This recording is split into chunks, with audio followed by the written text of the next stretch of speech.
ஆசீர்வாதத்தின் தேவனாம் ஆண்டவர் இயேசுவின் நாமத்தில் அன்பானவர்களே, உங்களை வாழ்த்துகிறோம். கர்த்தருடைய சமூகத்தை தேடி தேடி தேடி தேவனுடைய கரம் உங்களை தொடும்படி உங்களை அர்ப்பணியுங்கள். நீங்கள் விரும்பும் விசேஷத்தமான ஆசீர்வாதங்கள் எல்லாம் தேவன் தானே அவர் மகிமடையும்படி உங்களுக்கும் நமக்கும் செய்ய வல்லவராய் இருக்கிறார். 115ஆம் சங்கீதத்தில் 13வது வசனம் இப்படியாய் சொல்கிறது: கர்த்தருக்கு பயப்படுகிற பெரியோரையும் சிறியோரையும் ஆசீர்வதிப்பார். நாம் ஆராதிக்கிற தேவன் ஆசீர்வாதங்களின் தேவன். ஆதியாகமம் 1 அதிகாரம் 28ஆம் வசனத்தில் இதை நாம் பார்க்கலாம். ஆதாம் ஏவாளை உண்டாக்கி இந்த பூமியினுடைய அனைத்து அதிகாரங்களையும் அந்த முதல் மனித குடும்பத்திடம் கொடுத்து ஆசீர்வதித்தார் தேவன் என்று பைபிள் சொல்லுகிறது. மனித வாழ்வு தேவனுடைய ஆசீர்வாதத்தோடு தான் அது ஆரம்பிக்கப்பட்டது. என்னாகும் 24 முதல் வசனம் இஸ்ரவேலை ஆசீர்வதிப்பதே தேவனுக்கு பிரியம் என்று சொல்கிறது. இஸ்ரவேல் என்றால் யார்? இன்றைக்கு இருக்கிற இஸ்ரவேல் தேசத்தார் மாத்திரமல்ல, ஆண்டவராய் இயேசுவை தன் இரட்சகராக மீட்பராக ஏற்றுக்கொண்ட உலகமெங்கும் இருக்கிற ஒவ்வொரு கிறிஸ்தவர்களும் தான் இன்றைய ஆவிக்குரிய இஸ்ரவேலர்கள். நம்மை ஆசீர்வதிப்பதுதான் நம்முடைய தேவனுக்கு பிரியம் என்று பைபிள் சொல்லுகிறது. இந்த ஆசீர்வாதம் பெற்றுக்கொள்ளக்கூடியவர்கள் எப்படிப்பட்டவர்களாக இருக்கணும்?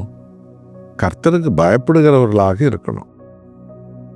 கர்த்தருக்கு பயப்படுவதால் என்ன அர்த்தம்?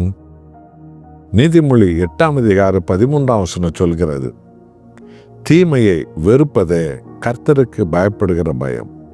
எத்தனை அற்புதம் என்று பார்த்தீர்களா? அநியாயங்களை வெறுப்பது, தீமையை வெறுப்பது, பாவத்தை வெறுப்பது, இச்சையை வெறுப்பது, பகை விரோத குரோதங்களை வெறுப்பது, பொய்யை மோச நாசத்தை வெறுத்து விடுவது நாம் தேவனுக்கு பயப்படுகிறோம் என்பதின் பொருள், அவருடைய சாட்சி. இப்படி கர்த்தருக்கு பயப்படுகிற பெரியோரையும் சிறியோரையும், எவ்வளவு வயதானவர்களாக இருக்கட்டும், எத்தனை இளம் பிள்ளைகளாக இருக்கட்டும், தேவன் அவர்களை ஆசீர்வதிக்கிறாரா? என் அன்பானவர்களே, ஆசீர்வாதத்தை நீங்கள் விரும்புவது நியாயம்தான், நல்லதுதான். ஆனால் கர்த்தருக்கு பயப்படுகிற பயத்தை அதை விட மேலாக நாம் விரும்புவது எத்தனை அவசியம் என்பதை தேவன் சொல்லுகிறார். கவனித்து பார்த்தீர்களா? அவருக்கு பயப்படுகிற பயம் இல்லாமல் நீங்கள் ஆசீர்வாதத்தை பெற்றால் தவறான வழிக்கு அதை கொண்டு போய் விட்டுவிடும். பாவமான வழிக்கு போய் விடுவீர்கள். கெட்ட நடத்திக்கு அது கொண்டு போய் விட்டுவிடும். உங்களே நீங்கள் ஏமாற்றி கொண்டு மோசத்துக்கு அது கொண்டு போய் விட்டுவிடும். இன்றைக்கு இந்த உலகில் பல கோடி மக்கள் எல்லா ஆசீர்வாதம் பெற்றவர்களாக இருக்கிறார்கள். ஆனால் பாவம் செய்வதிலும் அதோட மேலானவர்களாக இருக்கிறார்கள். எவ்வளோ பெரிய மனிதர்களாக இருக்கட்டும், அவங்க பேரெல்லாம் இன்றைக்கி ஊரெல்லாம் பரவுகிறது. அதில் மோசம் பண்ணால், இதில் அக்கிரமம் பண்ணால், இப்படி அநியாயம் பண்ணால், இந்த லிஸ்டில் இவரெல்லாம் இருக்கிறார் என்றெல்லாம் இன்றைக்கு செய்தி வருகிறது. என் அன்பானவர்களே, தெய்வ பயம் பெரியோரை சிறியோரையும் ஆசீர்வதிக்கும். அப்படிப்பட்ட ஆசீர்வாதத்தை தெய்வ பயத்தோடு நாம் பெற்றுக்கொள்வோமா? ஜெபம் செய்வோம். அன்புள்ள ஆண்டவரே, உமக்கு பயப்படுவது பாவ அநியாய அக்கிரமங்களை விட்டுவிட வைக்கிறது.